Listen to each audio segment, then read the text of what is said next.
Stop hunting. Start finding. Choose the AT&T Real Yellow Pages with complete ads and up-to-date local listings to find just what you need. Travel to Spain or Orlando Avenue. The finest restaurant featuring cuisine from Spain is open for business, lunch, and pleasure. El Bodegón, our very own 4-star restaurant, is open for business, lunch, and dinner. This is a true gem when it comes to real Spanish cuisine, featuring dishes like paella. El Bodegón also has a great wine selection. Enjoy a 4-star cuisine from Spain today for lunch or dinner at El Bodegón. My universe is everything I imagine. I want to be a graphic designer. How can I get there? The Academy. It fits my busy lifestyle, and I can learn firsthand from instructors who've been there and know what it takes. Hey, my destiny is a career doing what I love, my way. My choice, my school. The International Academy of Design and Technology. You imagine? We can get you there. Call 1-800-932-2900. 1-800-932-2900. Hi, I'm Danny Ramos, and welcome to this week's edition of Hispanic Speak Out TV, brought to you every week, Tuesday, 9:30 p.m. on Bright House Cable. We're a political show, and we want you, the community, to learn who's running for office and what they're all about. So every week, we interview the candidates, especially since this is a political season that's highly controversial. We have today a person who's running for Seminole County Commissioner. His name is John Horan. John, welcome to Speak Out TV. Thank you, Danny. It's good to be here. Well, it's good having you here. And, you know, our audience is in Seminole, Osceola, and Orange County. Right. Mm-hmm. And we're glad to have somebody from Seminole County here to represent what's going on politically. Tell us a little bit about yourself personally. You know, who are you? Some of your background. Okay, well, I've been a resident of Central Florida since 1983. I live in the city of Winter Springs. I've always lived in Seminole County. I'm 58 years old. I am an attorney partner with the international law firm of Foley and Lardner. I have been practicing business and public affairs law for approximately 34 years. I have a wife and 2 children. My wife is a Seminole County school teacher at Joan Walker Elementary. She teaches 5th grade. I have a 29-year-old son and a 22-year-old son. And as I said before, I've been involved in Seminole County for about 25 years as a public citizen, serving on boards and charitable organizations. And one of the passions I've had is representing dependent children. I've been a guardian ad litem for over 70 dependent children over the last 25 years. What has made you actually decide to run for politics in this era? Politics is hard today. You know, it's a lot of backbiting, a lot of accusing, a lot of things going on. Why does someone like you, who has an established life, want to jump into a political arena when you don't have to? I guess it's because I want to serve. When you've been a public citizen for 25 years, serving on boards and charities and things like that, and I love Seminole County, it's just a natural progression for me to run for public office. I've been wanting to run for public office for quite a period of time. I've been encouraged to run by a number of people who I have a great deal of respect for. And I believe I can bring a lot to the Seminole County Commission. I have 2 degrees from Notre Dame. I graduated in 1974 cum laude from the University of Notre Dame undergrad, and I have my law degree from the University of Notre Dame in 1977. I've practiced law, particularly representing municipalities and public bodies, for a number of years. Served as special counsel, so I'm up on the issues with regards to municipalities and counties, etc. I know what the issues are. I know how to analyze them, and I believe I can really make the Seminole County Commission a lot better. And I believe I can be a better commissioner than the commissioner who's there right now, the incumbent. Okay, and why is that? In other words, what sets you apart from the person who's there that you're saying you can do a better job, obviously because you're running against him, so you think you have a chance to win. So if you do have a chance to win, then what prompted you? Where's the comparison? I'm more highly qualified, for one thing. I have more credentials. I have more experience in these particular areas. I know what land development approvals are all about. I know what the construction issues are all about because I've practiced in that area and I've represented public bodies in that area. But more than anything else, I think the problem with the incumbent is that he has somewhat of a skewed idea of public service. When he first got into office, he spent $9,000 of the taxpayers' money putting new furniture into his office. That was the first thing he did when he got in. He is an insurance salesman, so he downloaded a list of the county employees and sent them out insurance solicitations. In 2008, I believe it was, he submitted reimbursements for travel and personal expenses to go to Rotary clubs and so forth that exceeded all of the other expenses of all of the other commissioners. And then most recently, he sent his personal aid on personal hobnob missions and things like that for his own personal benefit. All of these have gotten into the press. Every time that Commissioner McLean has done something like this, taken some kind of an action like this, it's gotten into the press, and most importantly, it has diverted the attention of the rest of the commission to set policies to deal with these particular actions. And that's the primary reason I'm running. I think that I think people today are tired of self-serving politicians. I think they want somebody who actually wants to serve purely for the reason that he or she wants to serve. I love Seminole County.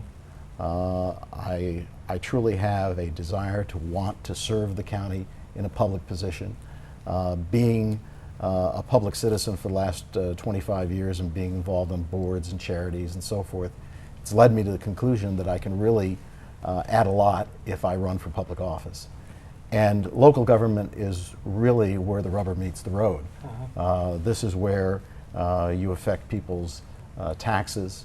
My opponent voted in September to raise the millage tax rate for this year. So people and taxpayers in Seminole County this year are paying a higher tax rate because he raised the taxes, and he voted to raise those taxes in the worst economy that we've had in, well, certainly in my lifetime. And it's things like this that really lead me to go ahead and run for public office. And I believe I can do a better job than the person who's in there right now.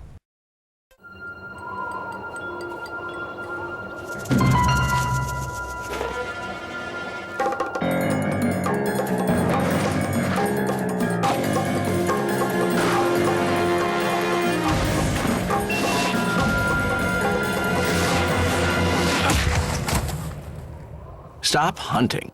Start finding. Choose the AT&T Real Yellow Pages with complete ads and up-to-date local listings to find just what you need. Travel to Spain or Orlando Avenue. The finest restaurant featuring cuisine from Spain is open for business, lunch, and pleasure. El Bodegón, our very own 4-star restaurant, is open for business, lunch, and dinner. This is a true gem when it comes to real Spanish cuisine, featuring dishes like paella. El Bodegón also has a great wine selection. Enjoy a 4-star cuisine from Spain today for lunch or dinner at El Bodegón. My universe is everything I imagine. I want to be a graphic designer. How can I get there? The Academy. It fits my busy lifestyle, and I can learn firsthand from instructors who've been there and know what it takes. Hey, my destiny is a career doing what I love, my way. My choice, my school. The International Academy of Design and Technology. You imagine we can get you there. Call 1-800-932-2900. 1-800-932-2900. It's 4 o'clock. You want to dial in? Yeah, you know, these calls would go a lot better if we had an office. This is our office. This is your daughter's dorm room, Bob. Listen, we have internet, telephone, Dorm room. lounge. It's all free. You could just do business at FedEx office. They've got Wi-Fi, workstations. A lot of them are open 24/7. It'll still save us an overhead. Hey, baby. Here, give me sugar. Get a room. Technically, this is her room. Hello, we're on. We understand. You want less overhead. FedEx office. So I'm really curious about certain issues that are national and local at the same time, like the healthcare issue. Obviously, that's been a major battle politically in the country that has hit the national and all the way down to the grassroots local level, and it started tea parties and all that kind of thing. How do you view the healthcare situation, and what do you see as being the way to solve the issue?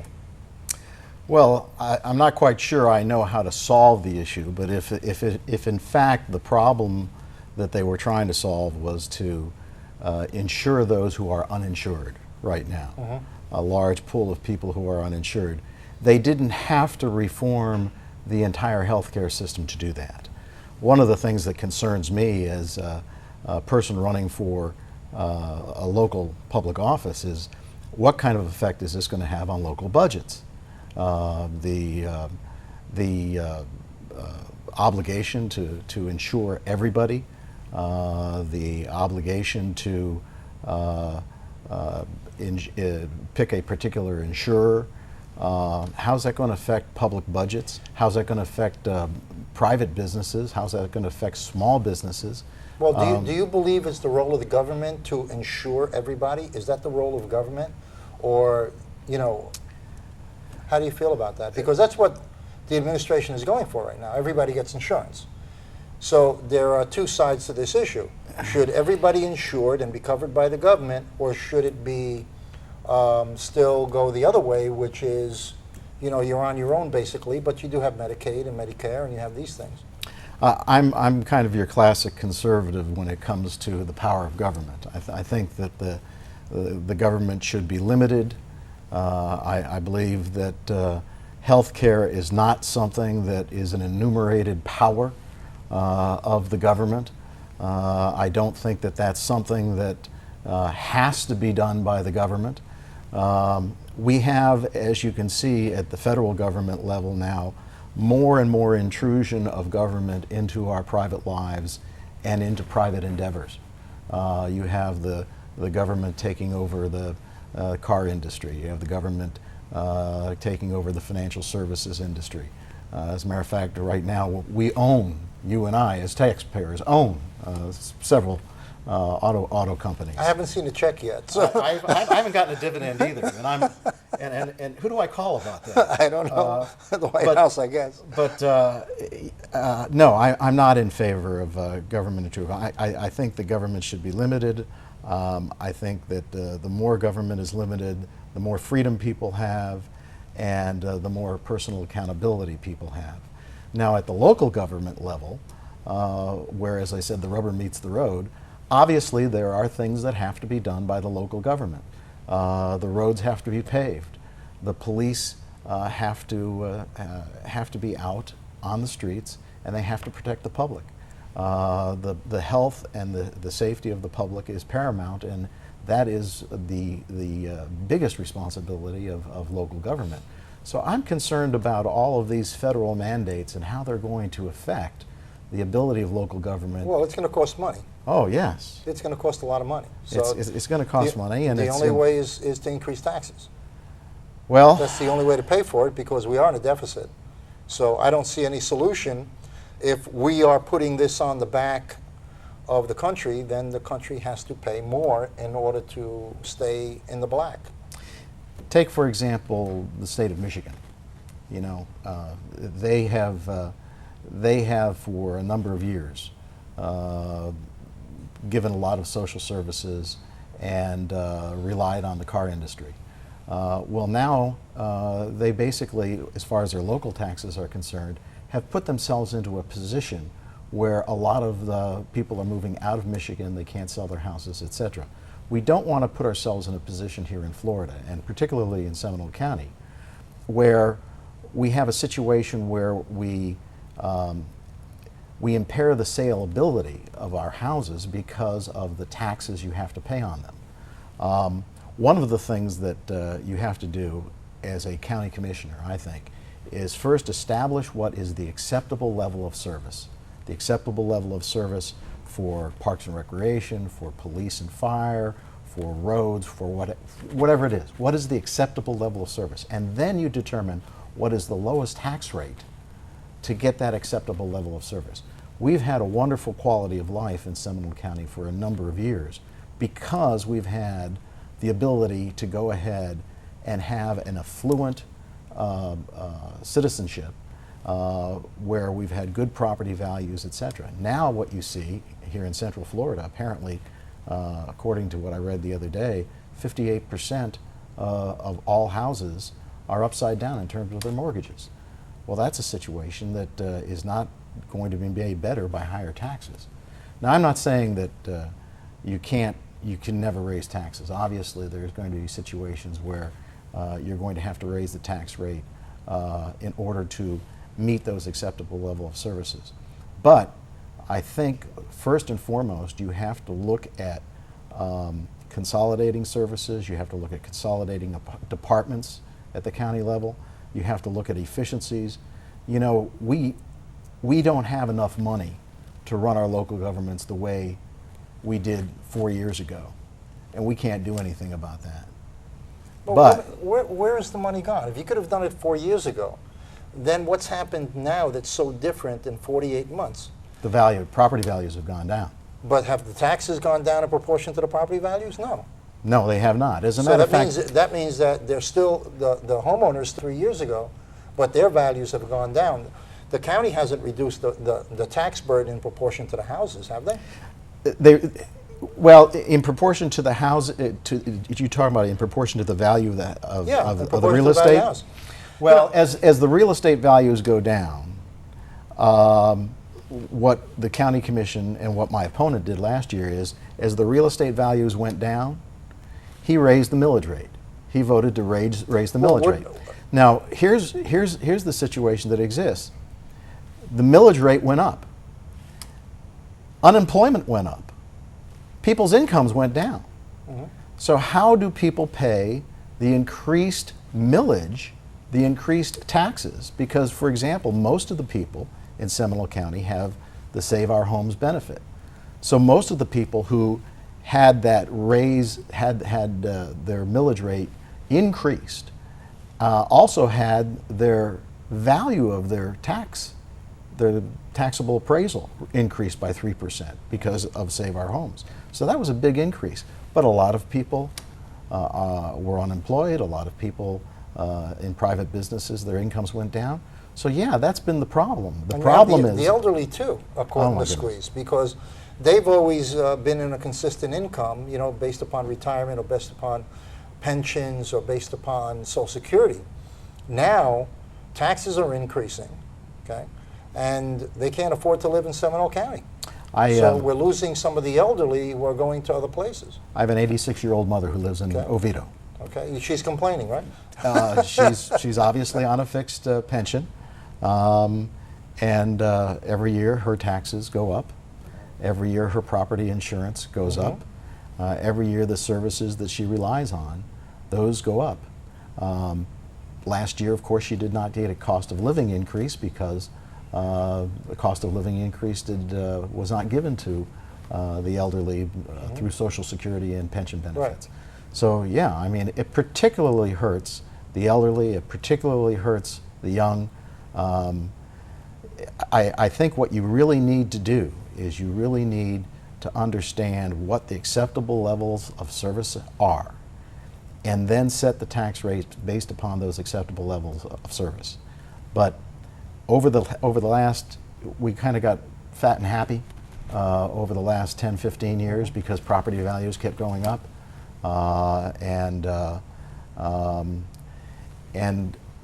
the taxes, the real estate taxes, increased at a rate that was 2 or 3 times the rate of people's incomes.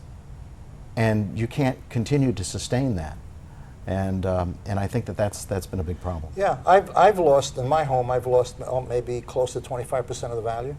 Yeah, same with me. Yeah, and my taxes actually haven't gone down in proportion. No. So I'm paying, and I don't know whether that means there's been an increased population, so the school tax, which is your school taxes are a major portion of that tax bite for houses. At least half, and maybe there's more children in Seminole County now. I don't know. But I do know that as a homeowner, my home has lost 25% of the value and my taxes have actually gone up. That's because you've been living in that house for a number of years, so you've had the Save Our Homes benefit. Yeah. So when the local, and I don't know where you live in Orange or Seminole County, but Seminole. when my opponent increased your tax rate, your appraised value of your house went up 3%. So that was 3% more in value and also an increase in taxes. So yeah, your taxes went up. Just to get off of the Seminole County thing, what do you think of the immigration situation? Do you have any insight on a solution of what's going on right now with immigration?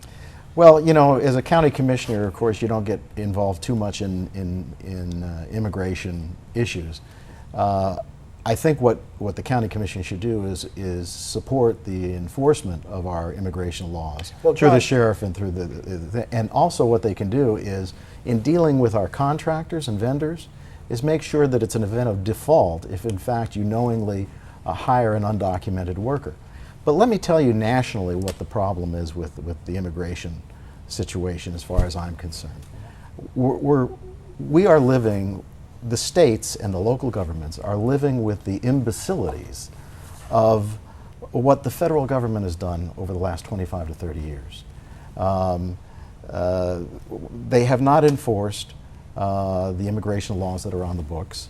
The immigration laws that they do have were not economically based, so consequently what you had was, during those years when we had low unemployment, we did not have immigration laws that were geared towards the supply of labor that you were going to need in the construction industry, in the hospitality industry, et cetera, et cetera.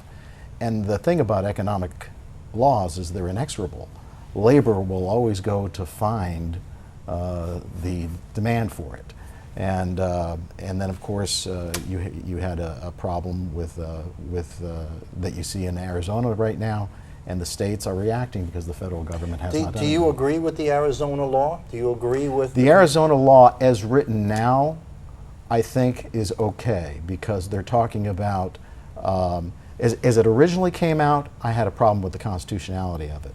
I still think there might be some constitutional problems with the law. However, I agree with the law. I agree with what Arizona's doing, because what else can they do? The federal government won't protect the border. They won't control the border. You've got Arizona has drug wars going on their borders, and it's they had to do something. They had to do something about it. What I think we've done here in Florida, we've done, I think, a better job over the years in assisting immigration officials on the illegal immigration issue, primarily because we had a little more experience with it. We had the Mariel boat lift and back in the 1980s and so forth, and so we had kind of a dry run. So I think we've done a little bit better job in Florida in supporting the customs and immigration officials. But I'll tell you, I think there's two issues, and people get them confused. There's immigration, and then there's border control. You have to control your borders first. I mean, that's just a matter of national defense. Immigration laws have to be set up based upon the needs of your country, based upon its economic needs, based upon its social needs, based upon the people you need in the country. And I'm a grandchild of first-generation Americans. My mother's first language is Italian. She was born in this country, but when she was 5 years old, she went back to Sicily, and they stayed over there for 7 years and then came back. This was during the first part of the Depression, and so her first language is Italian. So I certainly have a soft part of my heart for people who come here and seek freedom, but when the federal government doesn't enforce the immigration laws, what are the local and state governments to do? Okay. John, when is the election? August 24. We run in Seminole County. We run in a partisan election. It's Republican. I'm going to be running in a Republican primary, and it'll Okay. be August 24th. And what's the website? My website is www.johnhoranforseminole.com. How do you spell Horan? Horan, H-O-R-A-N. Okay, it should be right here underneath the screen, just in case we don't have it. I wanted you to spell it. www.johnhoranforseminole.com. And from where you come from, the part of the country you come from, they pronounce it Horan. Horan. Horan, yeah, that's right, which is the Irish pronunciation, but we've pronounced it Horan. Well, I want to thank you for being here, Thank you. and I Thank you hope for that having you have a great outcome. This is Danny Ramos on Hispanic Speak Out TV. We will see you next week. It's 4 o'clock. You want to dial in? Yeah, you know, these calls would go a lot better if we had an office. This is our office. This is your daughter's dorm room, Bob. Listen, we have internet, telephone, Dorm room. lounge. It's all free. You could just do business at FedEx office. They've got Wi-Fi, workstations. A lot of them are open 24/7. It'll still save us an overhead. Hey, baby. Here, give me sugar. Get a room. Technically, this is her room. Hello, we're on. We understand. You want less overhead. FedEx office. Travel to Spain or Orlando Avenue. The finest restaurant featuring cuisine from Spain is open for business, lunch, and pleasure. El Bodegón, our very own 4-star restaurant, is open for business, lunch, and dinner. This is a true gem when it comes to real Spanish cuisine, featuring dishes like paella. El Bodegón also has a great wine selection. Enjoy a 4-star cuisine from Spain today for lunch or dinner at El Bodegón. My universe is everything I imagine. I want to be a graphic designer. How can I get there? The Academy. It fits my busy lifestyle, and I can learn firsthand from instructors who've been there and know what it takes. Hey, my destiny is a career doing what I love, my way. My choice, my school. The International Academy of Design and Technology. You imagine we can get you there. Call 1-800-932-2900. 1-800-932-2900.